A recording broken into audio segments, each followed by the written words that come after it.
What's up guys, bienvenue au Podcast Moon. Merci d'être avec moi pour une deuxième saison. Je m'appelle Stéphane, je suis courtier immobilier en Outaouais et cet épisode est une présentation de mon équipe Castleman chez Remax. Nos 3 mots d'ordre dans l'équipe, c'est la simplicité, l'authenticité et l'efficacité, puis on s'efforce de mettre ça de l'avant dans chacune de nos transactions. Donc pour tous vos projets immobiliers, que ce soit l'achat, la vente, l'investissement, du côté résidentiel ou commercial, contactez-nous. Je suis fier aussi de vous dire que cet épisode est commandité par mes boys de chez Subaru Outaouais. La réputation de la traction intégrale de Subaru est plus à faire et si vous voulez un service vraiment à sa coche, c'est au 965 boulevard Saint-Joseph que ça se passe. Pour les gens qui écoutent sur YouTube, si vous voulez m'aider et m'encourager, je vous invite à vous abonner à ma page. N'hésitez pas à liker, commenter, puis surtout à partager l'épisode avec un maximum de personnes. Donc sur ce, merci beaucoup pour votre écoute et puis bon épisode.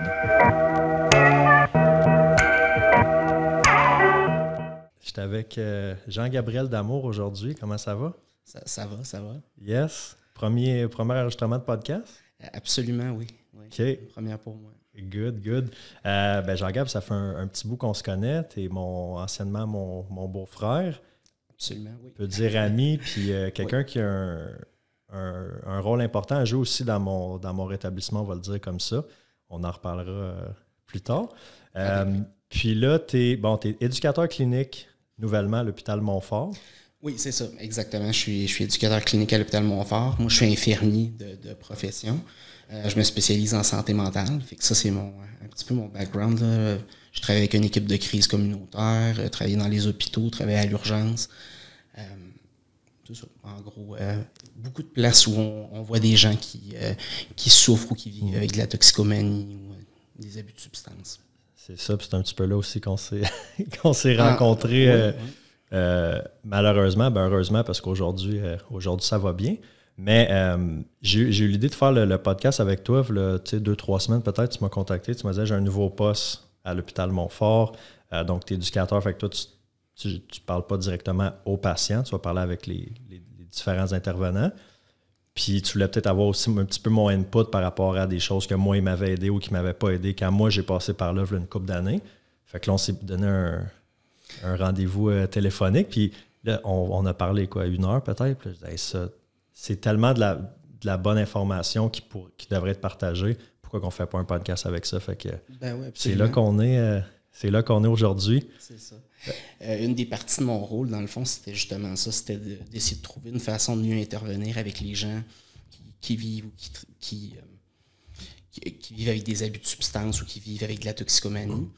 Parce que l'approche, je dirais l'approche traditionnelle où le médecin ou l'intervenant dicte les soins ou dit à la personne « tu vas faire ça, tu vas faire ça, tu vas faire ça », bien, ça ne fonctionne pas. Puis là, on essaie de trouver des méthodes qui vont chercher plus... Je vais avancer le mic juste un petit peu. Là. Oui, OK. Comme ça. Oui, c'est ça. On essaie de trouver des moyens, dans le fond, qui vont aller plus chercher à développer la motivation intrinsèque, la motivation que les gens ont à l'intérieur. Je le fais pas pour ma tante, je le fais pas pour mon oncle, je le fais pas pour ma mère, mais je le fais pour moi. Ouais. Parce que on le sait à long terme, c'est ce qui fonctionne le mieux. Fait que c'est pour ça que je t'avais appelé à ce moment-là où on s'était rejoint, je pense, sur Messenger ou peu importe. Mais essayer de trouver quelqu'un qui avait vécu l'expérience puis qui s'en était sorti pour voir c'est où qu'il y avait eu des bons points au niveau du système puis c'est où qu'il y avait peut-être des choses à retravailler de ta perspective, dans le fond. C'est ça, parce que toi, c'est sûr qu'en travaillant à l'hôpital, souvent les gens vont arriver vraiment comme maganés, intoxiqués, en détresse psychologique. Toi, tu es comme pas le premier répondant, mais à première ligne, là, souvent de ça. Ou faites-vous de l'externe comme quelqu'un qui n'est pas nécessairement en situation de crise, mais qui dit, tu sais, je veux commencer peut-être un processus de rétablissement? Bien, c'est ça. Dans le fond, les hôpitaux ont plusieurs services. Oui, il va y avoir des cliniques externes qui vont surtout traiter des gens qui ont des problèmes chroniques de santé mentale, de la schizophrénie, des choses comme ça. Puis on le sait que c'est peut-être 20% des gens qui vivent avec une maladie mentale qui ont aussi un problème d'abus de substance ou de toxicomanie. Pas plus que 20%, non? C'est un estimé. Là. Moi, je pense que si tu regardes des statistiques, mettons, tu regarderais dans un hôpital à un moment donné, ce serait plus proche de 50%. Surtout pour les gens qui sont atteints de schizophrénie, là, c'est un ferme 50% là, qui abuse de cannabis ou qui utilisent d'autres substances là, pour essayer de... Des fois, c'est pour gérer des symptômes. Des fois, c'est juste parce que ça fait quelque chose de différent. Oui, c'est ça. Ouais, parce que j'aurais tendance à dire pas mal plus que 20%. Là. Parce que souvent, ça va être de l'automédicamentation que ces gens-là vont prendre.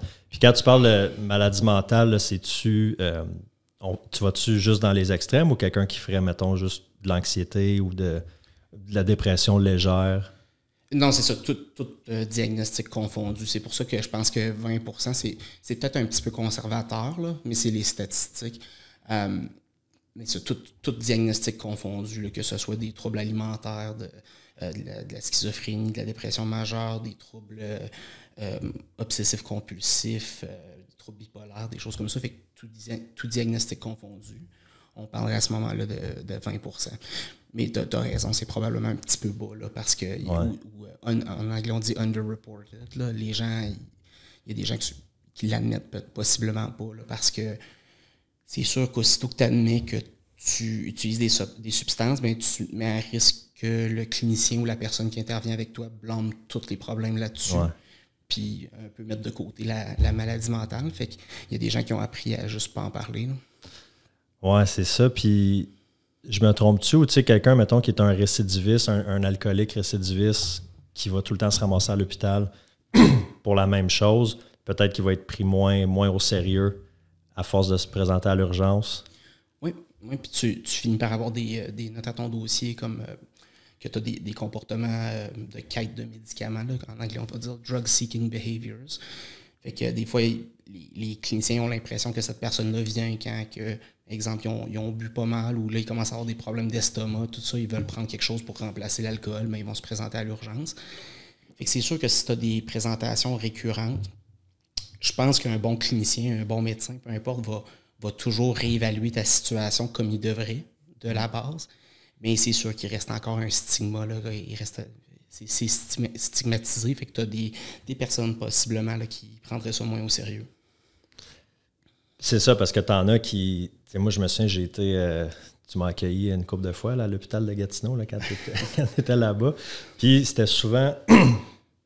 parce que j'étais en crise de panique, en manque de consommation ou malade physiquement, mais je voulais pas nécessairement arrêter. Je voulais juste avoir peut-être un répit d'une couple de jours. Là, là, tu rencontres un psychiatre, des intervenants, eux parlent soit d'abstinence totale ou de réduction des méfaits. Je suis comme... J'ai juste besoin de repos, à la limite, une couple de jours, donnez-moi des activants, puis dans ma tête, c'est clair qu'en sortant, je retourne consommer, là, tu sais. Oh oui, c'est quasiment comme une anomalie, là. Je me sens pas bien à cause que j'ai mal fait telle affaire, j'ai bu une de trop, puis la prochaine fois, je vais faire attention. Non, c'est sûr qu'on voit beaucoup de ça aussi, là. Il y a toute la manipulation envers le staff là-bas, les infirmières, psychiatres, médecins. Non, tu sais, j'ai compris cette fois-là, ça ne se reproduira plus, j'ai compris, j'ai trouvé ma limite. Ça doit devenir frustrant pour vous autres. Tu le soignes, mais t'es comme, je le sais qu'il va. Ouais, puis je pense que c'est là que les cliniciens ou les gens qui interviennent, ils font l'erreur de le voir comme de la manipulation. Je pense que c'est la première étape à se brûler. La première étape à se sentir pas bien travailler avec une certaine clientèle. Parce que comme être humain, il n'y a personne qui veut se sentir manipulé. Tu regardes dans la vie de tous les jours, pas juste dans un setting clinique. Là, je pense qu'il n'y a personne qui veut se sentir manipulé. Il n'y a personne qui veut se sentir comme s'il se fait jouer ou qu'il s'en fait passer une. Là. Fait que si tu te mets dans la tête que les gens ils jouent des tours ou qu'ils essayent de t'avoir, ben, comme professionnel, je pense que tu vas réagir, tu vas être différent dans ton approche. Puis ce ne sera pas nécessairement l'approche la plus appropriée. Fait que je pense que c'est correct de mettre des limites et de dire, regarde, il y a des choses qui... On voit que tu te présentes souvent, puis tu es dans ce contexte-là. Mais regarde, si tu as besoin de ça, on va te le donner. Là, mais on ne repassera pas à travers toute l'affaire de dire que on va t'inscrire à 12 programmes puis faire sûr que tu ailles l'encadrement si c'est pas ça que tu veux pour l'instant. Oui, c'est ça, parce que, en tout cas, moi, mon expérience, tu peux pas... Si tu le fais pas pour toi, parce que t'as assez souffert et t'es tanné de cette vie-là, tu dis, je vais le faire pour, tu dis, ma tante, mon oncle, ma mère, peu importe, ta blonde, ton boss. Si ça vient pas vraiment de toi, ça va être temporaire, là. vas dire au monde ce qu'ils veulent entendre, mais à l'arrière de ta tête, je me souviens, j'étais en thérapie, puis je pensais à quand je vais sortir, je vais retourner consommer. Fait que quand l'obsession est ancrée, là, ouais, ça prend peut-être plus ça peut être un long processus, des fois sur des années, puis c'est pas une talk avec un médecin ou un infirmier à l'hôpital qui va nécessairement tout changer ça. C'est quoi ton pourcentage selon toi du monde? Je sais que toi, tu ne rencontres pas les patients directement, c'est plus, tu as un poste de gestion, fait que c'est plus les intervenants sur le plancher, les infirmiers qui vont te rapporter ça, mais mettons le pourcentage de monde qui arrive vraiment dans le but de s'aider puis de dire je veux me sevrer parce que je veux arrêter de consommer vraiment, ou c'est plus justement un peu comme j'ai besoin de repos une couple de jours? C'est dur à dire au niveau de la toxicomanie parce que tu as aussi l'option je veux m'aider mais je vais pas réussir. Fait qu'il y a celui qui veut pas s'aider, il y a celui qui veut s'aider ou il est comme un peu prêt à s'aider, il va avoir les discussions, puis après ça, il va dire finalement, c'est trop rough, c'est trop. Ouais. Puis après ça, tu as celui qui veut s'aider, qui va réussir à persister à travers tout le processus, puis il va avoir des rechutes, puis il va se retrouver au même endroit. Fait que là, de dire est-ce que cette personne-là voulait vraiment, ben il y a juste la personne qui le sent en bout de ligne. Là, puis je veux dire, si quelqu'un dans ta situation, mettons, tu ferais l'analyse de toutes les fois que, je ne sais pas combien de fois, mais toutes les fois que tu es allé à l'hôpital, mais cette fois-là, j'étais peut-être plus près que la fois d'avant. Il y a sûrement c'est sûrement plus sur un spectre. Là. Être pas du tout prêt, puis être absolument prêt, tu es prêt à mettre l'énergie, puis tout ça, d'après moi, c'est plus un spectre, là, puis tu te promènes là-dessus, là, puis à un moment donné, tu es dans une zone plus positive, puis là, si quelqu'un, ça donne que les choses s'enlignent bien à ce moment-là, je pense que c'est là que la réussite se produit, là. Ou si tu es capable d'enligner les choses plutôt. Là. Ouais, puis c'est... Tu sais, moi, j'ai voulu arrêter 3000 fois, peut-être. Là, pendant des années, toutes les années, je disais, pas 3000, mais au moins 1000. J'ai dû dire au moins 1000 fois. C'est la dernière. Demain, j'arrête ou aujourd'hui, j'arrête. Je pense que sur le coup, j'étais sincère quand je le disais, mais 5 minutes après, quand l'obsession arrive. Tu sais, tu parles de maladie mentale, j'en ai parlé ouvertement. Bon, j'ai beaucoup d'anxiété, tout ça qui fait encore partie de ma vie jusqu'à un certain point. Heureusement, ça n'a pas été, jamais eu des grosses dépressions ou de la schizophrénie ou bipolarité ou quoi que ce soit. Fait que je suis relativement sain d'esprit. Mais quelqu'un qui peut avoir justement cette problématique-là, donc quelqu'un qui est bipolaire, là, qui est dans les gros extrêmes, qui n'est pas médicamenté, là, ça, c'est un autre game. Moi, je le savais que j'avais un problème, tu sais. C'est juste que, comme tu disais, je le voyais comme une montagne. Puis je disais, je veux arrêter, il faut que j'arrête, mais je suis pas capable ou je suis pas prêt. Mais t'en as qui doivent même pas s'en rendre compte, là, même pas le voir comme un problème. Là. Ouais. Ben c'est ça. Tu as des maladies qu'on appelle égosyntoniques. Fait que dans le fond, ce que tu vis, là, tu es justifié dans ce que tu fais, tu es justifié dans les mesures que tu prends. Fait que, par exemple, j'ai des acting out, je fais des grosses crises de colère, je consomme. Puis ça, c'est tout à cause de ma maladie, puis c'est exactement ça que je devrais faire. J'ai pas rien à changer, c'est le monde autour de moi qu'il faut qu'il s'adapte, c'est le monde autour de moi qu'il faut qu'il s'ajuste parce que moi, je suis de même, parce que soit je suis malade ou je réponds à mon environnement de façon convenable, puis je le vois pas que c'est hors proportion. Puis tandis que toi, ce que tu décris, c'est vraiment quelque chose qui est une maladie plus égodystonique. Fait que tu dis, moi, je veux pas être comme ça, c'est pas la personne que je me vois être. Fait que ça, c'est quelque chose, c'est sûr que c'est aidant, là. Parce que tu te dis, je veux pas tomber dans cette case-là, je veux pas être cette personne-là, je veux m'épanouir, me développer, puis me créer des buts, puis m'en sortir, dans le fond, là. Fait que ça, c'est sûr qu'une maladie comme ça, c'est plus facile, entre guillemets. Ouais. Ben, c'est ça, moi, une fois que j'ai trouvé, je me fais poser la question des fois, tu reconsommerais-tu? Non, parce que j'aime trop la vie que j'ai aujourd'hui, fait que c'est que j'ai développé des choses qui me gardent ça parce que je suis accroché à ça et non, je m'empêche de boire, tu sais. Je le vois plus de cette façon-là, tu sais. Mais c'est ça, à un moment donné, tu t'identifies comme quelqu'un qui boit pas. Ouais. Tu te réveilles pas chaque matin puis tu te dis comme aujourd'hui je vais-tu boire, ben, tu fais plus comme une réflexion puis excuse-moi là, je veux pas dire ce que tu penses là, mais confirme ou infirme au besoin, mais tu sais, de dire moi je suis quelqu'un qui boit pas, moi Stéphane boit pas, point, puis ça finit là. Fait qu'il n'y a pas ce débat-là à chaque matin de dire est-ce qu'aujourd'hui je vais boire, est-ce que je vais pas boire, tu t'es déterminé là. Non, c'est ça exactement. Puis il y a tellement d'autres choses qui me définissent que ça. Tu sais, il y a plusieurs... quand tu vas arrêter de consommer, puis là, tu sais, que ça soit alcool, drogue, peu importe le type de drogue, tu as différentes approches. C'est quoi l'approche que vous avez? Parce que je sais que toi, tu es nouvellement dans ce poste-là à Montfort. J'imagine qu'il y a des choses peut-être qui vont changer, que tu vois qui pourraient être améliorées. Mais en gros, présentement, c'est quoi la méthode c'est quoi le type d'approche? Fait que en Ontario, au Québec, là, comment je pourrais expliquer ça de façon gentille et respectueuse de tout le monde. Puis c'est vraiment pas une atteinte à Montfort. Comme aujourd'hui, je suis pas ici comme représentant de Montfort ou quoi que ce soit, là. Mais c'est vraiment la culture qu'on a en Ontario, au Québec. C'est pas mal comme ça dans tous les hôpitaux. On scinde un petit peu la santé mentale de la toxicomanie. On le traite comme deux entités séparées. Puis il y a des gens qui vont aller jusqu'au point de dire, ben, traite ta toxicomanie, puis après ça, on va s'occuper de ta santé mentale de façon distincte. Tandis que si tu regardes d'autres provinces, comme je donne l'exemple de la Colombie-Britannique, parce que je le sais, il y en a peut-être d'autres aussi qui ont ce modèle-là, mais eux, ils vont dire, on va traiter tout comme un tout. On va traiter la personne de façon holistique, tout dans son ensemble, de toutes les... On accepte un petit peu toutes les méthodes qui se complémentent bien. Mais c'est ça, au Québec, en Ontario, on a tendance à un petit peu scinder les deux, à les diviser. C'est sûr que tu vas aller voir quelqu'un puis il va en parler de ta toxicomanie, tout ça, puis il va essayer de t'aider avec ça. Mais souvent, ça va être... Les gens vont se ramasser avec deux thérapeutes distincts. Quand ils vont retourner dans la communauté, il va y avoir quelqu'un qui traite un thérapeute en addiction, puis après, il va y avoir un autre thérapeute pour travailler sur le côté anxieux des choses. Puis encore là, je dis pas que ça n'existe pas des thérapeutes qui font les deux. Je vais juste dire qu'en général, là, c'est scindé. Ouais. Puis ça devrait peut-être pas l'être. Là, moi, ce que j'essaie d'améliorer au niveau de Montfort, il y a des gens qui le font déjà là, à Montfort.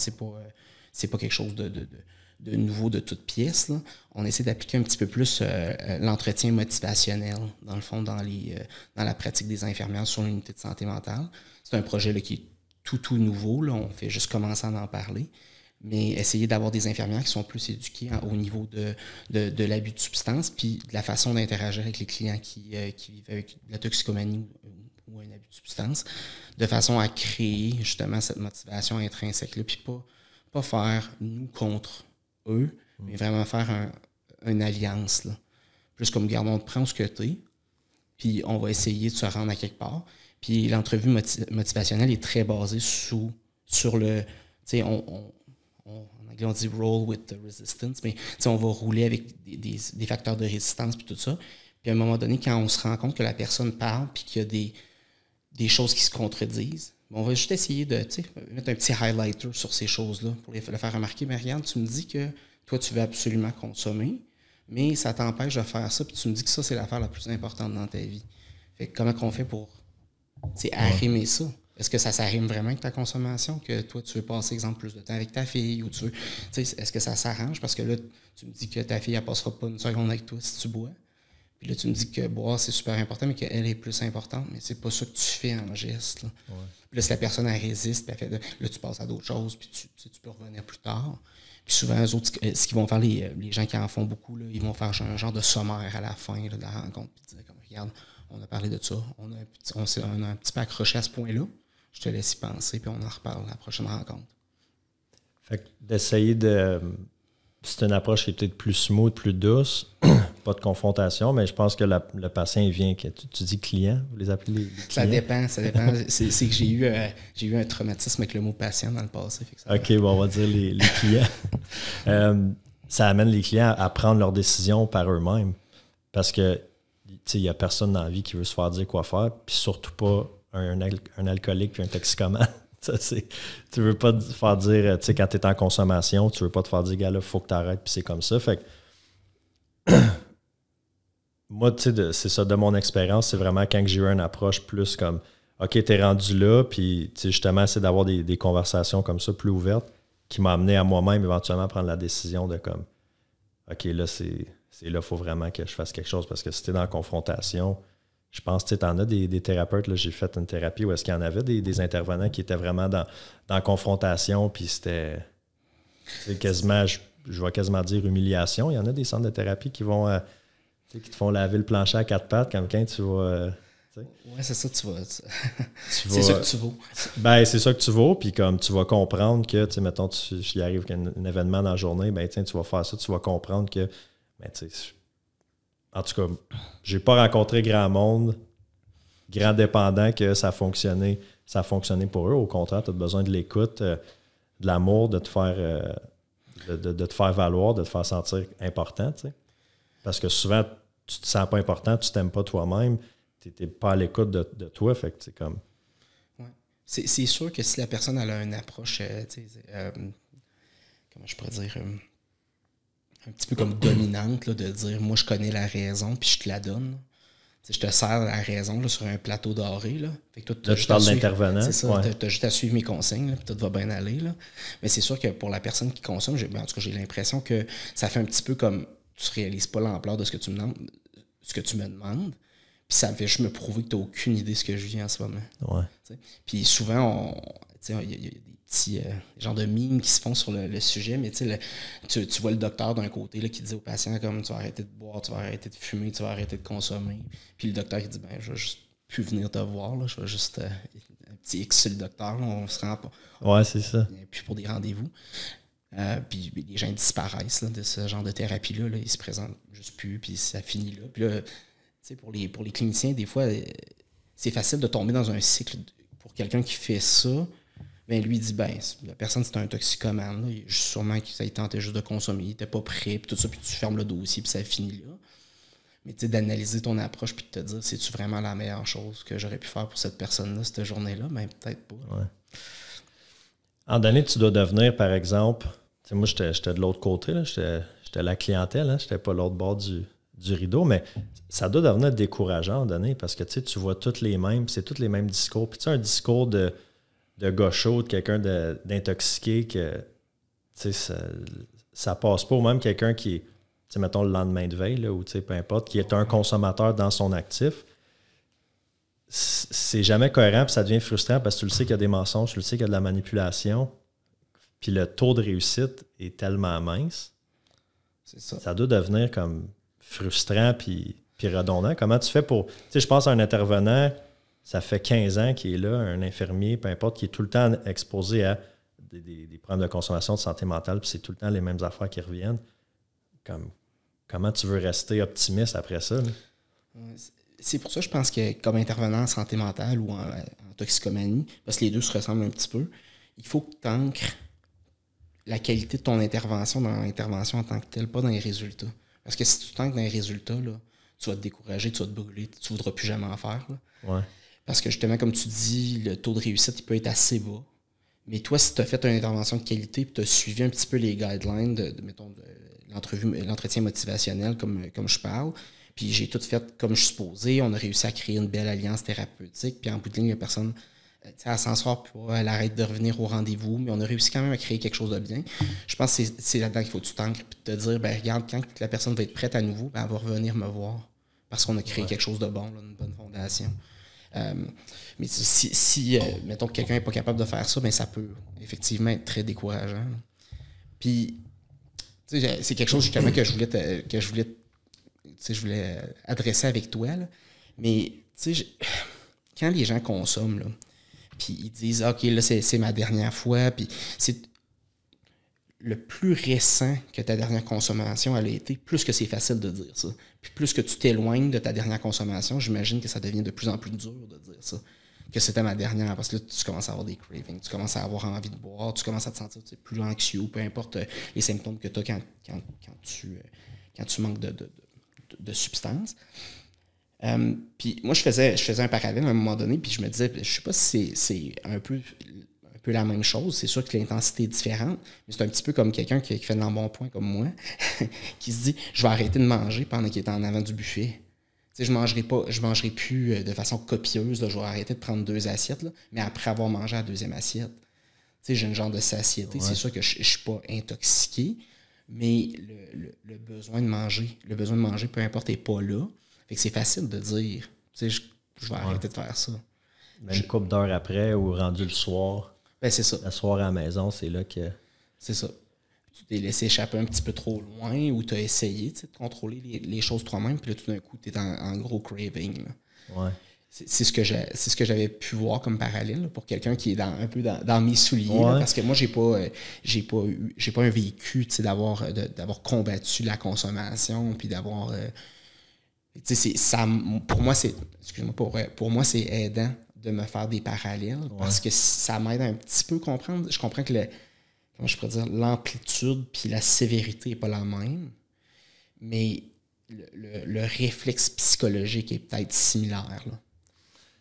Ben, définitivement, parce que tu sais, quelqu'un qui se réveille le lendemain, qui fait vraiment tout croche, qui est malade, qui a les shakes, l'anxiété, qui regarde son téléphone puis qui a fait « Ah ouais, j'ai texté cette personne-là hier ou j'ai fait ça, là, tes amis, t'as fait ça hier. » Là, t'es comme « OK, là c'est fait, je bois plus. » Tu l'as d'en face que c'est un problème. Mais tu sais, là, moi, c'était à tous les jours. Fait que là, tu sais, rendu à 2, 3, 4 heures de l'après-midi, tu commences à sentir mieux, t'as mangé un peu, t'as dégrisé, tu t'es réhydraté.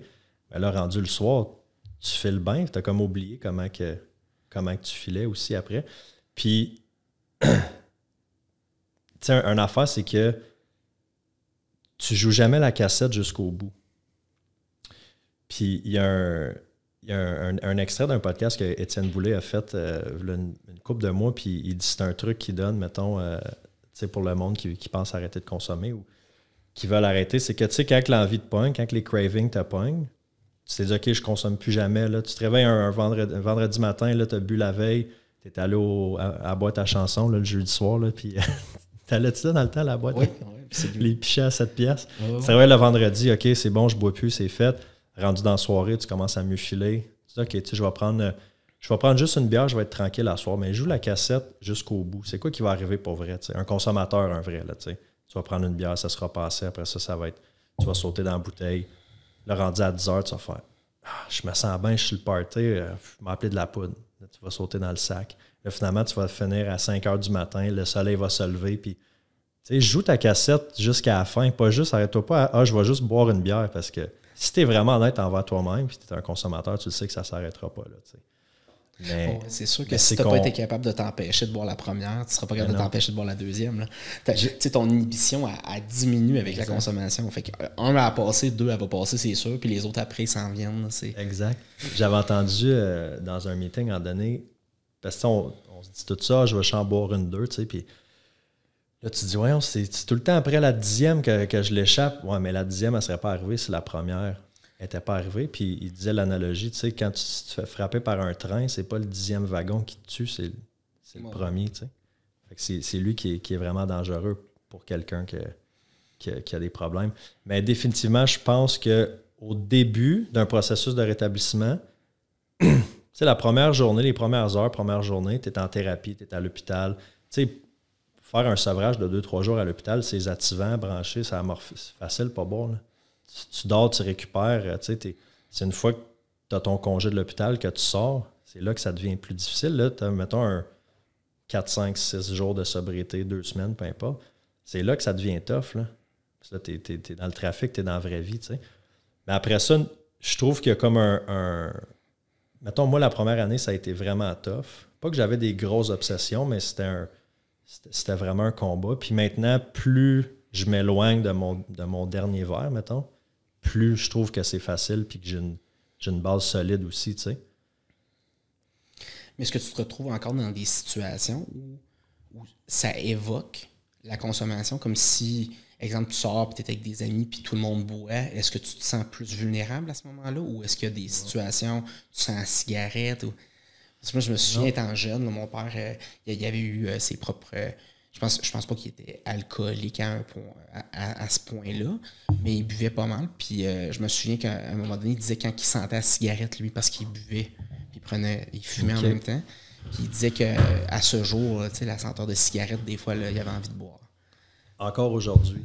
Ouais, puis on parle de 30 plus années, là, 35, 40 ans. Ben, il y a une affaire, par exemple, avec... Tu sais, petite parenthèse, si j'en parle, les odeurs, c'est le sens qui est le plus relié à ta mémoire. Puis, tu sais, moi, mon père est fumeur aussi. Quand on était jeune, mettons 10 ans, là, quand je jouais au soccer, on descendait à Montréal pour une game de soccer, un tournoi, puis dans ce temps-là, ils fumaient les fenêtres montées. C'était comme pas encore par le 2000, mettons. Ah oui. Ils fumaient la cigarette, les fenêtres montées. Mais moi, c'est un bon souvenir que j'ai, mettons, avec mon père, d'écouter du Pink Floyd, d'être sur la route vers Montréal puis d'aller à une game de soccer. T'sais. Puis encore à ce jour, aujourd'hui, 20 quelques années plus tard, quand je sens la fumée secondaire, pas le linge de quelqu'un qui a fumé ou la boucane, l'expiration, mais juste vraiment la boucane qui sort de la cigarette. Ça me rappelle encore ces souvenirs-là, puis on dirait que ça me... pas ça me réconforte, mais ouais, je me rappelle c'est des bons souvenirs. C'était des bons souvenirs. Puis moi, je trouve que ça sent bon. Si je pouvais me permettre de fumer comme ça a l'air bizarre parce que je cours des ultramarathons, mais je peux me permettre de comme fumer une cigarette, mettons, une fois de temps en temps, en sachant très bien que ça serait une fois de temps en temps. Bon, je suis sûr que je me permettrais, mais je peux pas faire ça. C'est la même affaire avec le reste aussi. Mais pour ta question par rapport à l'alcool puis la consommation, l'alcool, non. Tu sais, c'était le gala Remax en fin de semaine. Fait que gros party, il y avait des bouteilles de vin, il y avait de l'alcool. Puis à ma table, je veux dire, le monde qui était assis à côté de moi, il buvait. Puis c'est même plus... C'est comme s'il buvait de l'eau ou de la liqueur. Ou, tu sais, j'ai plus aucun trigger par rapport à ça. Le pot non plus, je n'ai jamais vraiment eu. Puis tu sais, là, depuis que c'est légal, le monde, ça fume un peu partout. Fait que ça sent... Tu marches dans la rue, ça sent le pot. Ça, c'est pas un trigger. Je te dirais que la coke, tu sais, si je voyais quelqu'un faire une ligne, ça serait pas un trigger comme j'en veux, mais je partirais. Ça me mettrait mal à l'aise. OK. Ouais. Je resterais pas. Il y a encore comme une tentation, puis toi, tu te dis c'est pas quelque chose que je veux être tenté à faire. Je veux même pas être proche. Je veux même pas me donner le peut-être. Okay. Puis, tu sais, écoute, c'est vraiment pas arrivé souvent, là, en quasiment 8 ans, que j'ai été confronté à en voir de la coke. Je pense même pas que c'est arrivé peut-être 2 fois, 3 fois. Puis, tu sais, ça fuck ma soirée. Là. OK, c'est dans le titre, là. Moi, je vais retourner chez nous. Puis... Ouais. Ben, puis après, c'est que ça change la vibe aussi. Tu sais, quand tu sais, quelqu'un qui a pris 2-3 bières, c'est pas pire, c'est correct. Tu sais. Rendu à 5-6 bières, une ligne de poudre, c'est plus la même conversation. Moi, je connecte plus, fait que j'aime mieux dire, ben regarde, on se reparlera demain. Ou, tu sais, moi, c'est mon cue souvent pour partir. Ah non, c'est ça. Mais c'est que je me tiens plus avec des consommateurs, puis je me tiens plus dans les endroits. Tu sais, si je vais voir un show dans un bar, ben, une fois que le show est fini, je m'en vais, puis je me tiens pas dans les toilettes ou où on me fond de la poudre. Là, fait que, mais non, c'est plus vraiment un trigger, mais définitivement, ça peut être... je sais que pour certains, ça peut être tough, surtout les premières années. Là. Ah ouais, c'est différent pour tout le monde, c'est sûr. Ouais. La question que je voulais te poser, parce que, tu sais, il y a un centre ici à Hull, anciennement Jolinet, qui est le CRDO maintenant. Oui. Puis une de leurs approches, c'est réduction des méfaits. C'est comme ça. Puis moi, en tout cas, c'est pas quelque chose qui a fonctionné pour moi. Je connais pas vraiment personne non plus pour qui ça a fonctionné. Puis j'ai comme le goût que tu me parles de cette approche-là. Réduction des méfaits, ça va être prendre quelqu'un, mettons, qui consomme 30 consommations ou 40 consommations par semaine, l'amener à réduire à 20, peu importe, d'avoir une consommation responsable, de réduire les méfaits de sa consommation versus l'abstinence totale. Puis souvent, je pense que le consommateur, il aimerait donc bien ça, être capable de se contrôler, puis réduire les méfaits, puis dire « je ne boirai plus du fort, je vais juste boire de la bière, puis je ne boirai plus la semaine, je vais juste boire la fin de semaine », pour essayer de réduire, mais tout bon consommateur, c'est que c'est un plaster, ça ne marche pas à long terme. C'est quoi l'idée? Ça remonte tranquillement. Ouais. Comme le nom il dit, hein, on parle de réduction des méfaits, on parle d'essayer de mitiger le dommage qui est causé par la personne. Parce que quand on parle de troubles d'usage de substances ou comme n'importe quel trouble de personnalité, peu importe, on parle de dommage à la personne et à son environnement. Fait que la personne, quelle sorte de répercussions que ça a sur les gens autour d'elle, sur son cercle social, sur ses amis, sur son emploi, sur toutes ces choses-là dans sa vie. Fait que quand on fait de la réduction des méfaits, on essaie de réduire l'impact que ça a autour d'eux. On va parler... une des choses qui est bien populaire en Ontario, c'est il y en a aussi au Québec, mais je parle en Ontario parce que je le connais un petit peu plus, mais on va parler de Safe Injection Sites. Avec des places où les gens peuvent aller pour s'injecter des substances dans un milieu contrôlé avec des seringues neuves, pas des seringues souillées. Fait que là, on parle de réduction des méfaits au niveau de la santé physique. Parce que là, ces gens-là, s'ils utilisent des seringues qui ne sont pas souillées, ben, ils ont moins de chances de contracter, exemple, l'hépatite, d'autres maladies qui sont transmissibles par des aiguilles souillées. Fait qu'on parle de réduction des méfaits de cette façon-là. On n'essaie pas de réduire la consommation nécessairement. C'est sûr que si la personne a un mode d'ouverture à ça, on va le faire. Mais comme tu dis, il y a un côté de ça qui est un petit peu comme un plaster.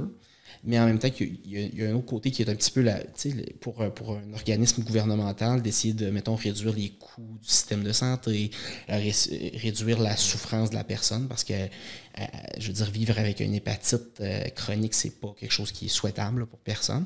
Fait que, c'est ça, c'est un petit peu essayer de réduire le dommage que ça fait. Fait que c'est-tu l'approche à privilégier? Je pense que non. Mais il y a certaines personnes pour qui c'est la seule approche. Ouais. Il n'y a rien d'autre. Tous les autres programmes, ils adhèrent pas à ça, sont toujours dans un stade de pré-contemplation. Ils sont jamais dans aucune phase active du rétablissement. Fait que tu n'as pas le choix de les prendre là puis de dire, ben regarde, tant qu'à être là, puis tu veux rester dans cette case-là, ben on va utiliser des approches pour pas que tu te causes trop de dommages puis que. C'est tellement triste le monde qui sont dans ces phases-là de je veux même pas m'en sortir. Ça doit être. Puis, la majorité du monde que vous voyez, là, c'est-tu des gens. J'ai comme le goût de t'amener un peu l'aspect de la famille aussi là-dedans. Là, moi, j'ai eu la chance dans mon parcours d'avoir, tu le sais, d'une famille qui était vraiment proche puis qui m'ont aidé, qui ont été là tout le temps. Puis, tu vois-tu souvent comme que les familles sont encore là après des années puis des années de consommation où souvent le patient va se présenter, il est tout seul, il est plus en contact avec sa famille. Ils ont comme abandonné. Il y en a d'un peu toutes les sortes. Hein. Je veux dire, tout le monde est différent, tu le sais. Là. Mais tu peux avoir tout le spectre d'implication au niveau de la famille. Il y a des familles qui ont été là trop longtemps puis qui ont décidé, après ben des tentatives de se soustraire à l'équation puis de dire, regarde, on n'a pas le choix, là. On a tout essayé puis il n'y a rien qui fonctionne. Fait que quand la personne va être prête, on va être là, mais pour l'instant, on n'est pas là. Fait que là, la personne se ramasse sans abri au gîte, peu importe. Là, en Ontario, on a le Mission et tout ça, mais ils se ramassent dans un gîte. Puis là, la famille, ils vont aller les visiter. Des fois, ils vont amener des repas, des choses comme ça. Mais tant que la personne n'est pas active dans son rétablissement, eux, ils ne s'investissent pas. Puis c'est peut-être l'approche à favoriser parce que souvent, ces familles-là, ils ont déjà essayé de ramener la personne à la maison, on leur donne des soins, puis là, tout d'un coup, consomme en cachette, puis tout ça. Fait que. L'approche à favoriser de peut-être juste prendre un pas de recul, un détachement émotif, puis émotionnel, puis juste. Bien, je pense que c'est important. On en a parlé l'autre jour, mais que la personne soit au courant que je t'aime. Mais la façon que je t'aime, la façon que je travaillais depuis des années, ça ne fonctionne pas. Pour toi, ça ne fonctionne pas pour moi. Moi, je suis épuisé d'aller te ramasser le matin à telle place, puis d'avoir à un petit peu sauter à travers toutes les par-dessus tous les obstacles que tu mets sur ta propre route. Puis toi, ton problème s'envenime, c'est de pire en pire. Fait que moi, j'ai pas le choix, mais que de regarder ce que je fais puis de dire, ben c'est pas la bonne chose à faire parce que on s'en va pas dans une bonne direction. Là. Fait que de changer ton approche du tout au tout puis de dire, regarde, pour ma part, là, c'est assez, mais quand tu vas aller dans la bonne direction, je vais être là. Ouais. C'est tellement puissant, ça. Puis, tu sais, j'ai fait un épisode de podcast l'année passée avec ma mère où est-ce qu'on parlait de ça. Puis, pour ceux qui ne l'ont pas écouté, allez écouter ça. Puis, une affaire, moi, que ça a été un game changer. Je me rappelle pas si, tu sais, sur le coup, j'ai fait comme, OK, c'est là que ça commence. Mais avec du recul, aujourd'hui, je sais que quand j'avais 25 ans, tu connais ma mère aussi, c'est tout le temps quelqu'un qui voulait se développer puis aller chercher des solutions, puis m'aider moi, mais s'aider elle aussi à travers ça, tu sais, parce qu'elle aussi, elle souffrait énormément de ça. Puis, tu sais, elle est allée faire, une thérapie, elle en a parlé aussi, elle, ouvertement, pour s'aider. Puis, en donné, elle a commencé à mettre ses limites avec moi, tu sais. Mettons, appelle-moi pas si tu as consommé. Tu viens pas ici si tu as consommé. Tu consommes pas à la maison. Tu sais, mais elle voulait garder la relation entre moi et elle. Elle voulait pas juste comme genre qu'on se parle plus puis me laisser faire mes affaires. Fait qu'elle disait, mettons, ben, on va aller manger au restaurant une fois de temps en temps. Fait qu'elle venait me chercher, elle m'a dit, t'as le droit à une consommation. Moi, j'avais pas d'argent, c'est elle qui paye. Elle dit, t'as le droit à une consommation. T'sais? Fait qu'elle mettait ses limites comme ça, puis elle a la nuance entre... Parce que souvent, je me fais, en étant ouvert par rapport à mon passé, tout ça, je me fais approcher par du monde, soit des gens qui consomment ou des proches de gens qui consomment. Puis souvent, c'est, ben là, je veux pas l'abandonner, je veux qu'il sente que je l'aime, je vais être là pour lui. Puis là, il me raconte un peu tout ce qu'ils font. Puis je trouve ça triste parce que je suis comme, c'est beau tout ce que tu fais pour cette personne-là, tu la sors de la merde. Mais c'est pas la bonne chose à faire. Tu ne l'aides pas en ce moment. Je sais pas c'est quoi en français, mais enable. C'est quoi enable? Hein? C'est pas. Bonne question. Vous l'écrirez dans les commentaires si vous savez. Enable, c'est que tu facilites là, sa consommation.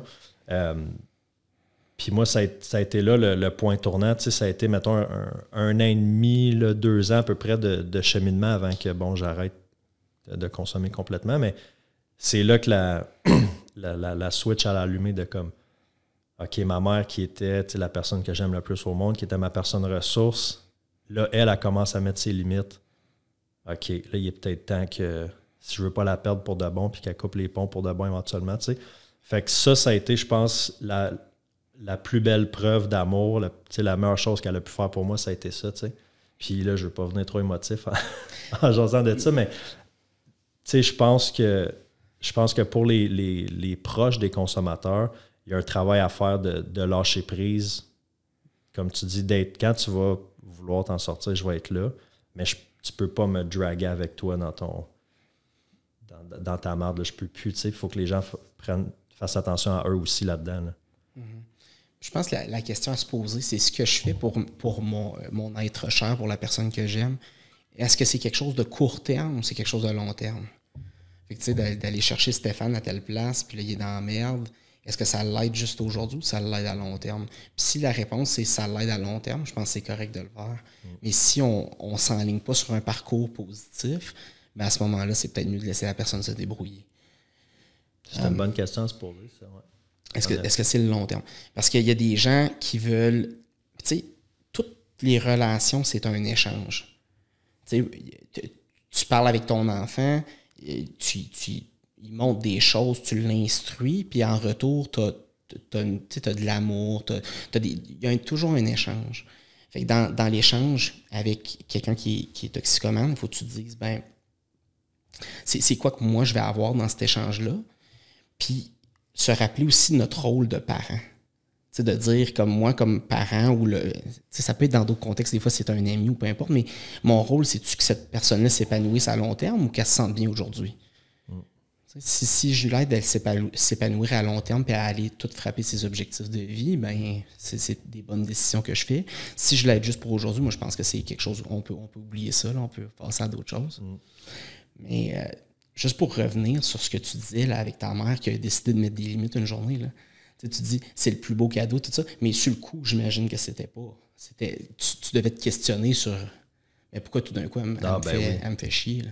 Ouais. Ah non, définitivement. Puis tu sais, il y a eu des crises, mais tu sais, j'ose croire que je suis un gars intelligent. Puis malgré tout, j'étais capable de voir, de comprendre pourquoi qu'elle faisait ça, tu sais, dans mon fort intérieur. Je savais que ce qu'elle faisait, c'était la meilleure chose, mais tu sais, quand tu es en consommation, puis rajoute une crise d'anxiété, une 9 sur 10 ou une 10 sur 10, là, que tu penses que c'est aujourd'hui que ça se passe, ben là, tu t'en fous du long terme, tu es juste comme, OK, là, présentement, là j'ai besoin de, peu importe c'était quoi mon besoin à ce moment-là, tu sais, pas dans 5 minutes, là, tu sais. De bien me sentir pour une seconde. Exactement. Puis, tu sais, que ça soit de... Ma mère a été bonne, elle m'a jamais vraiment passé d'argent, là, parce qu'elle savait que tu sais, j'allais aller le consommer, mais, tu sais, mettons, je sais pas, moi, j'étais dans une période de sevrage, justement, j'avais des activants, puis c'est elle qui contrôlait mes activants, tu sais, parce que moi... Je me faisais pas confiance, évidemment. Fait que là, mettons, ma dose, c'était à midi. Puis là, il était à 11h. Puis là, la grosse crise de panique. Puis là, le manque de mon activant. Puis, tu sais, non, c'était à midi. Parce que si je t'adonne là, à 2h tantôt, ça va être, tu sais, fait que, non. Fait que là, on fait, puis tu sais, mettons, le médecin avait dit, c'est important, là, toutes les 4 heures, mettons. Fait que, tu sais, des affaires comme ça, qu'elle, elle mettre ses limites aussi. sur le coup, t'es comme... C'est la pire affaire, mais après ça, avec du recul, tu fais, mais non, elle a fait ça pour mon bien, puis parce qu'à même, mais ça doit être... Ça doit être extrêmement difficile. Moi, j'aurais pas voulu vivre... C'est dur parce que ce qu'elle a fait, ta mère, dans ce contexte-là, c'est qu'elle a renégocié votre contrat social. Elle a appris le contrat là, qui disait qu'elle a ténébré ou elle faisait des choses qui contribuaient malheureusement. Là, bien, c'est pas par mauvaise intention. Elle pensait qu'elle faisait le mieux qu'elle pouvait. Puis je suis content qu'elle a développé ses connaissances puis tout ça, puis qu'elle s'est rendue à une place où elle pouvait mettre des bonnes limites. Là. Mais tu sais, elle a dans le fond renégocié votre contrat social qui disait qu'elle laissait Stéphane faire tout ce qu'il voulait. Puis, puis là, elle a dit, c'est plus ça notre contrat. Puis la personne qui se voit présenter un nouveau contrat, qui vit de la consommation, qui vit des maladies mentales, avec une maladie mentale, elle va vouloir conserver le statu quo. Elle va dire, il est où l'autre contrat qu'on avait avant? Je l'aimais bien, celle-là, tu peux-tu le ressortir? Comme, je veux rien savoir de tes limites ici, là, ça c'est de la merde. Là. Tu peux-tu juste mettre ça dans le shredder, puis on revient à l'autre. Fait que quand tu as utilisé le mot crise, je pense que ça, c'est clé. Quand on établit un nouveau contrat, là, il faut s'attendre à une période avec des bosses. Tu sais, c'est plate parce que souvent les familles sont exténuées, sont fatiguées. En anglais, on parle de caregiver burnout. Puis là, moi, je te dis, tu vas établir un nouveau contrat, là, puis là, ça va être rough. Ça va être pire là que ça a été pendant une couple de semaines. Ça va être pire, dépendant comment la personne est raisonnable, comment elle est comme égosyntonique ou dystonique. Elle vois-tu qu'il y a un problème? Es-tu capable de voir, as-tu de l'insight assez pour voir qu'il y a un problème puis de vouloir motiver un changement? Mais c'est ça. Fait que là, je te dis, tu vas établir ça, ça va être pire, mais ça va être mieux après. Et là, tu sais, pour la famille, c'est comme, parce que c'est déjà rough en chien, là, puis toi, tu me dis que ça va être pire. Fait que je comprends les familles aussi qui hésitent à implanter des affaires comme ça, puis mettre des limites, mettons, de dire à la personne, mais là, tu reviens plus à la maison. Tant que tu consommes, là, tu reviens plus à la maison. Puis là, les gens, des fois, la personne qui consomme va appeler, va dire « Hey, écoute, là, il fait moins 20 dehors, là, je dors sur un banc, là, comme je peux-tu venir juste pour la nuit? » Puis tout d'un coup, tu te retrouves 3 semaines plus tard, la personne a réemménagé et puis c'est fini. Fait que, tu sais, moi, je vais donner des petits trucs, comme je vais dire « Ben, regarde, la prochaine fois, tu rencontres dans un Tim Hortons. Va faire une rencontre ailleurs. Comme ça, si tu n'es pas capable d'arriver à des termes spécifiques, ben tout le monde se laisse là, puis on retourne à la maison, puis that's it. Mais c'est dur de faire ça parce que tu veux montrer de l'amour instantanément. Tu veux dire, je peux t'aider, viens avec moi. C'est comme ça. On s'est fait comme instruire que de l'amour, c'est de donner de l'attention immédiate, puis de donner des soins immédiats, puis tout ça. Fait que de dire que la meilleure chose à faire, c'est de rien faire, comme individu, c'est pas acceptable, puis comme société non plus, là. De dire qu'on fait rien pour quelqu'un, hey, tabarnouche, comme c'est rough, ça, là. Aussi, qu'est-ce que le monde va dire, tu sais? Ah, absolument. T'as abandonné ton fils, je l'ai vu au gîte l'autre jour, tu sais. Ouais, c'est ça. Bien, mais la réalité, c'est mon fils, il s'est abandonné lui-même. Ouais. Puis il faut que la personne se sauve. Le proche, il faut qu'il se sauve lui, qu'il s'aide lui. Avant, tu sais, s'il est en caregiver burnout, comme tu disais, là, il n'est pas un bon allié après. Là. Faites-vous beaucoup de travail avec les familles et les proches? Je dirais dans mon ancien... souvent impliqués dans le processus? Je dirais plus dans mon ancien rôle, c'est sûr. Mais comme l'unité de santé mentale à l'hôpital de Gatineau avant? Non, l'équipe mobile de crise à l'hôpital d'Ottawa. Fait que c'était plus du soutien communautaire, de la crise communautaire. Fait que là, on travaillait beaucoup plus avec les familles, tout ça. C'est sûr que je dirais peut-être 30% avec les familles, puis le reste avec les individus, mais faire du recadrement, juste analyser des situations, puis dire comme, mais regarde, ça serait probablement ta prochaine étape là, pour essayer de mettre des limites, ou ce que tu as fait, c'était bon. Tu te sens pas bien en ce moment d'avoir mis ces limites-là, mais ce que tu as fait, c'était correct. Là. Je pense que tu en étais rendu là. Parce que la personne, des fois, c'est rendu qu'il y a juste une personne qui... Who cares, là, comme comme tout le reste du monde, ils ont été brûlés et tout ça, fait que la personne, elle a comme un allié, puis elle est en train de brûler cet allié-là. Fait que là, cette personne est comme, mais je fais-tu la bonne affaire parce que là, je me sens plus capable de. Et là, oui, tu fais la bonne affaire parce qu'il n'y a plus personne d'autre qui veut t'en parler, là, mais. Ouais. Oh my God, ça doit être. C'est énorme pour les familles. Puis moi, quand j'entends que, tu sais, une mère, exemple, que je je pense à un cas en particulier, je ne donnerai pas trop de détails, mais une mère qui avait 2 enfants qui avaient des gros problèmes de consommation, puis au point où les 2 ils avaient été mis en dehors de la maison. Puis la dame, il fallait encore qu'elle se rende au travail, une mère monoparentale, il fallait même qu'elle se rende au travail à tous les jours, faire son travail et tout ça. Puis elle revenait chez eux, puis elle était toute seule. Puis les 2 enfants, ils avaient mis dehors parce qu'elle essaye de mettre des limites, puis que ça aille mieux pour eux autres. Mais tu sais, te retrouver tout seul, puis te dire, mais gars, au moins je pourrais, comme s'ils reviennent, au moins je pourrais m'occuper d'eux autres, j'aurais quelque chose. Mais d'être forte là-dedans, là, je peux juste imaginer comment dur ça devait être pour elle. Là, un débat interne. C'est ça, de chaque moment. De fou, là. Après ça, heureusement, quand il y a du rétablissement à l'autre bord, c'est ça. Je pense à ma famille, à moi, qui doit faire comme.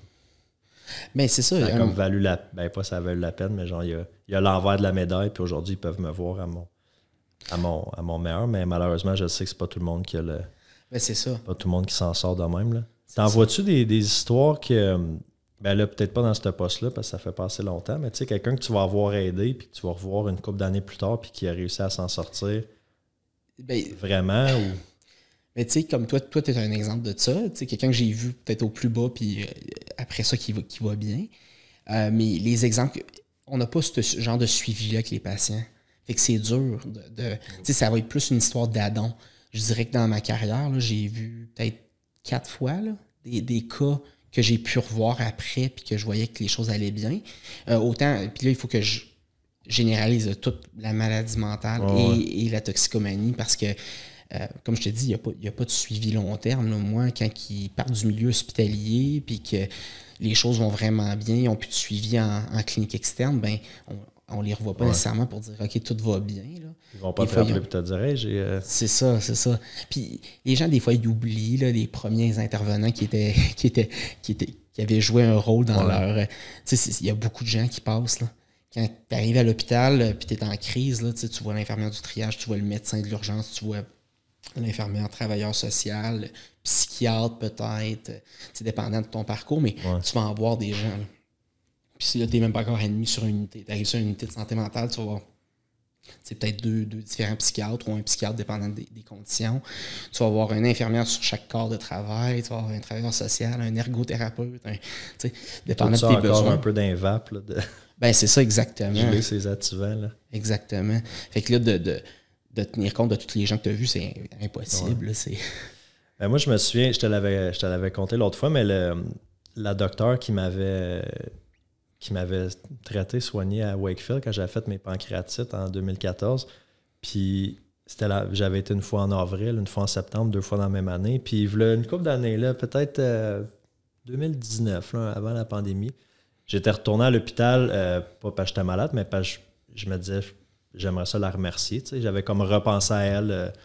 Ça m'était revenu. Puis j'avais dit, c'est vrai, je me souviens de ce docteur-là, j'aimerais ça la remercier. Puis finalement, elle avait été transférée dans un autre hôpital, mais je me disais comme, hey, ça doit pas arriver. Tu sais, moi, il y a eu du travail, mettons, dans mon rétablissement, mais je suis surtout fucking chanceux d'être.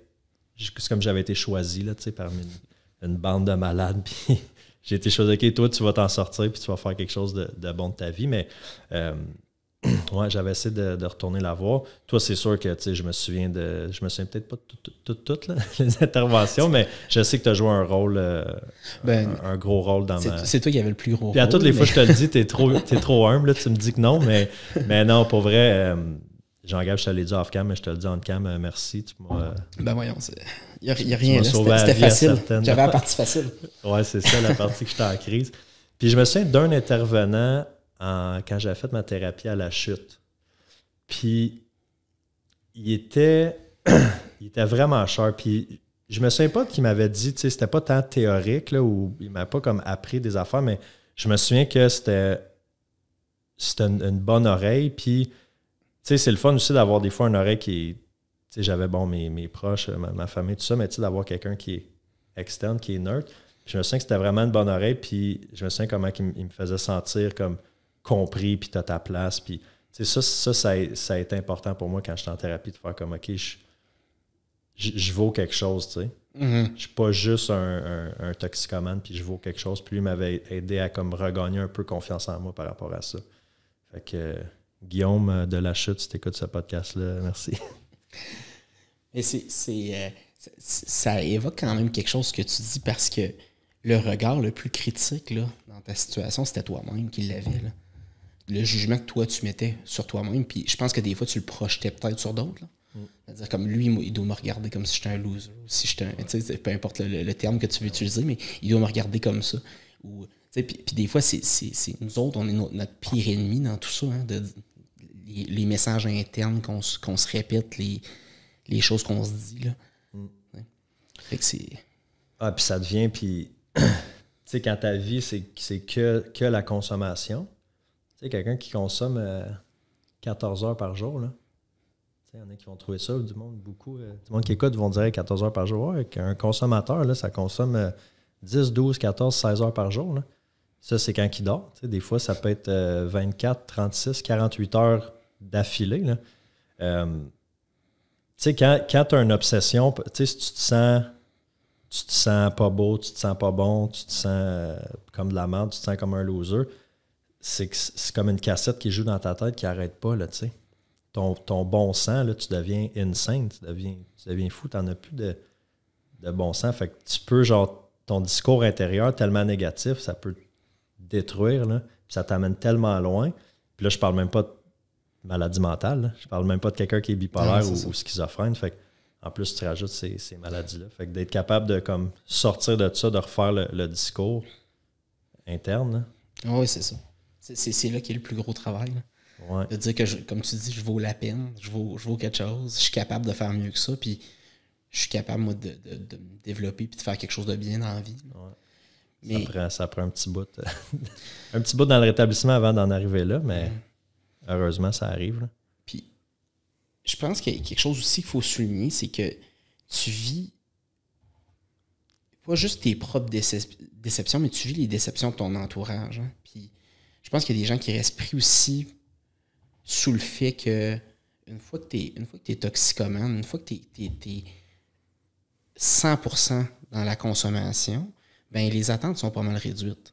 Il n'y a pas personne qui s'attend que tu viennes les aider avec telle affaire ou que tu te présentes au travail à tous les jours de façon consistante. Puis les attentes de ta famille, à un moment donné, diminuent.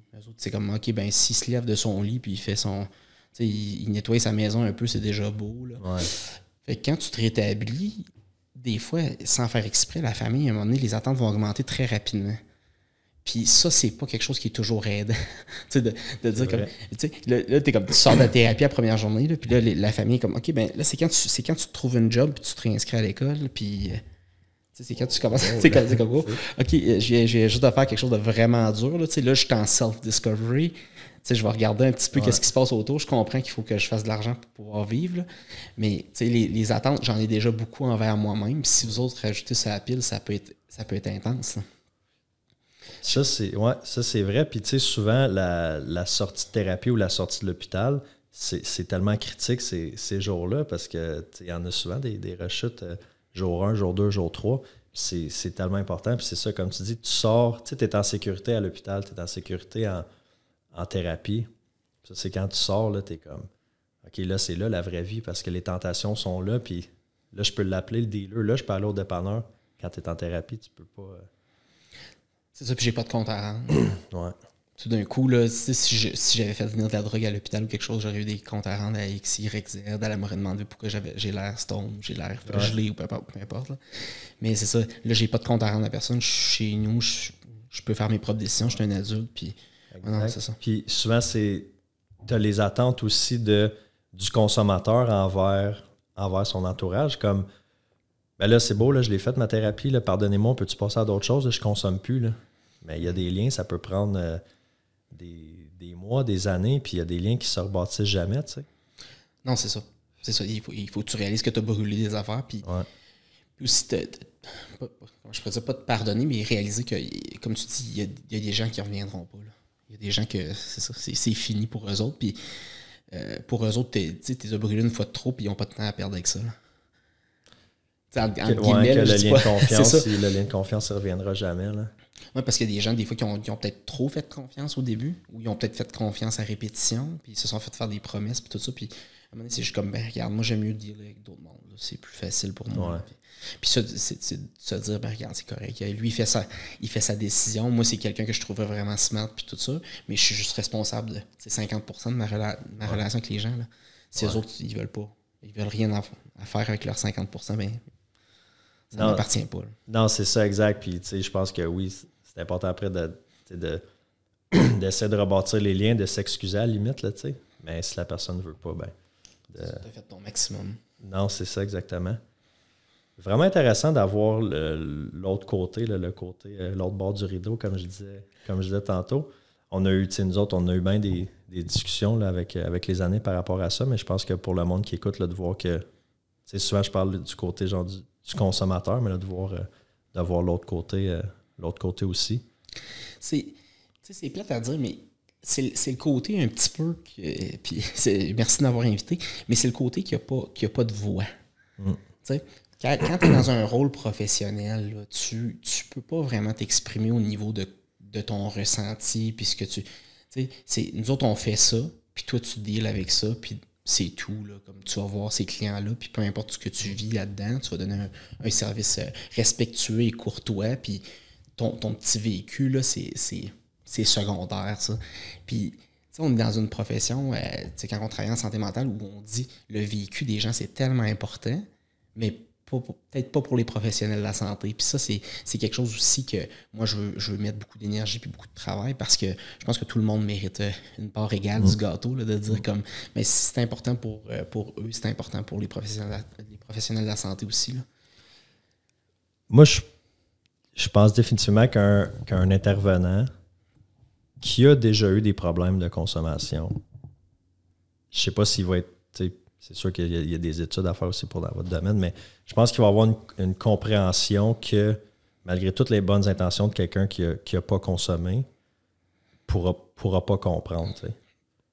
Non, c'est sûr. L'intervenant qui n'a pas consommé peut agir avec empathie, il peut essayer de comprendre. Mais celui qui a marché dans des souliers similaires, c'est sûr qu'il va avoir un niveau autre de compréhension. Là. Est-ce que tu as besoin absolument de ça pour être capable de faire des bonnes interventions? Moi, je dirais que non. Tu es capable quand même de faire une bonne intervention, mais c'est sûr que c'est optimisé si tu es capable d'être comme tu as le meilleur intervenant qui a une histoire de consommation versus le meilleur intervenant qui n'a pas d'histoire. Moi, je dirais que celui qui a une histoire de consommation aurait un petit edge. Là. Il serait capable d'aller chercher un petit peu. Mais aussi pour la personne, si la personne est ouverte à propos de son histoire, pour la personne qui a consommé, mais c'est sûr que toi aussi, tu vas te sentir plus connecté. Tu vas dire, regarde ici, là, il a déjà utilisé, il a déjà fait ça, il a déjà utilisé ça. Il utilise le même langage que moi, il comprend les cravings. Non, c'est ça. Il comprend tout ça. C'est ça. Puis juste pour faire un parallèle, moi, j'ai un moment donné, je jouais en soccer, je m'étais blessé au genou, j'avais une déchirure du ménisque puis du ligament croisé. Puis j'avais eu des gros épisodes de douleur après ça, là, je dirais pendant 6-7 mois, là, j'ai eu de la douleur assez intense. Puis je me souviens quand je vivais cette douleur-là, je me réveillais tous les matins en douleur, je me couchais tous les soirs en douleur. Je me souviens d'avoir dit, le silver lining de tout ça, là, c'est que je vais maintenant comprendre mieux les gens qui vivent des épisodes de douleur chronique. Là, pas des épisodes, mais plus qui vivent avec de la douleur chronique. Puis c'est vrai, là, aujourd'hui, quand je parle à quelqu'un, puis il me dit, semaine 1, semaine 2, là, c'était pas pire. Là. Mais quand tu te réveilles après 3 mois, puis la douleur est encore là, c'est un autre feeling. Puis là, dans la tête, ça faisait comme, ouais, je le sais. Quand tu te réveilles, puis t'es en larmes, puis c'est pas parce que ça fait mal, c'est parce que t'es tanné que ce soit là. C'est même pas la douleur qui te fait pleurer, c'est le fait que c'est encore là, puis tu te dis, maudit, comme toutes les autres blessures que j'ai eues de ma vie, je me réveille le lendemain, puis je me sens mieux, ou je me réveille une couple de jours après, puis c'est correct. Mais là, c'est que ça persiste. Puis moi, j'ai été une des personnes chanceuses. Après peut-être 8 mois, ça a disparu au complet. Il y a des gens qui vivent avec ça le restant de leur jour, des douleurs chroniques. Là, je veux dire, des douleurs surtout. On entend tout le temps l'histoire du monsieur qui s'est fait mal dans le bas du dos, puis que c'est quelque chose de persistant. Puis, mais bon, c'est sûr que ça rajoute au sac à outils. Là. Ah, ben c'est sûr, tu mets ça dans ton bagage, puis tu peux comprendre plus tes patients. Ouais. Vraiment sharp. Merci d'avoir pris le temps, Jean-Gab, de venir aujourd'hui. Ça fait plaisir. Nous jaser. Je pense qu'il y a un épisode très utile pour bien du monde. Ben, j'espère que ça va servir à quelqu'un. Si, comme Je suis sûr que t'es du même avis, là, si ça peut servir même à une personne. T'sais. Aider une personne. Si tu as un petit conseil ou une petite suggestion pour quelqu'un qui est dans un problème de consommation en ce moment, ça serait quoi? On se laisse là-dessus. Une suggestion pour quelqu'un qui a un problème de consommation. Quelqu'un qui se pose la question, là, qui est j'arrête-tu, j'ai-tu assez souffert? Il me semble que je serais capable de contrôler ma consommation, m'essayer d'arrêter de boire juste 2 semaines, voir. Mais moi, je pense qu'il n'y a personne qui n'est pas capable de s'en sortir. Il n'y a personne qui n'est pas capable de s'en sortir. Comme tout le monde a cette habilité. Tout le monde est récupérable? Tout le monde a cette habilité-là. J'aime croire ça au moins. Ouais. OK. J'ai jamais rencontré personne qui était dans une situation où c'était irréparable, puis c'était pas, ou qui était trop tard. Là. Je veux dire, si tu participes à ta consommation une année de plus, ben c'est sûr que c'est une année de moins que tu as devant toi. Là. Mais tu sais, j'ai vu des gens. Je dirais que l'histoire de succès que j'ai eu qui était comme le plus vieux, c'était un monsieur de 50 ans là, qui avait consommé pendant 30 ans puis qui avait décidé qu'il arrêtait. Là. Puis qui a été capable de vivre de façon heureuse, aux dernières nouvelles. Oh, non, c'est ça. Mais ça allait quand même bien. Là. Fait que je pense qu'il n'est jamais trop tard. J'en connais qui sont... je connais un monsieur, 85 ans. 85 ans, t'es encore sobre. Puis, ou du monde dans 70 ans, soixantaine, 70 ans qui décident d'arrêter. Qui décident d'arrêter ou qui ont continué de réessayer. Puis cette fois-là, ça a été la bonne, tu sais. Ouais. Fait que... OK. Fait que d'avis que tout le monde est récupérable. Je pense que tout le monde a un potentiel, oui. Ouais. Puis, c'est ça, se rétablir à un certain niveau, là, tu sais. Il y en a qui ont peut-être pas les mêmes capacités que d'autres, ou ça va être moins pire. Comment je peux dire ça?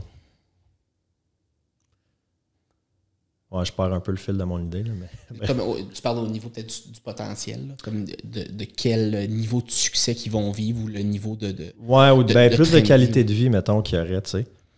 Il y en a qui sont moins choyés par la vie, mettons, là, tu sais. Même ils vont arrêter la consommation, mais ils vont quand même être dans de...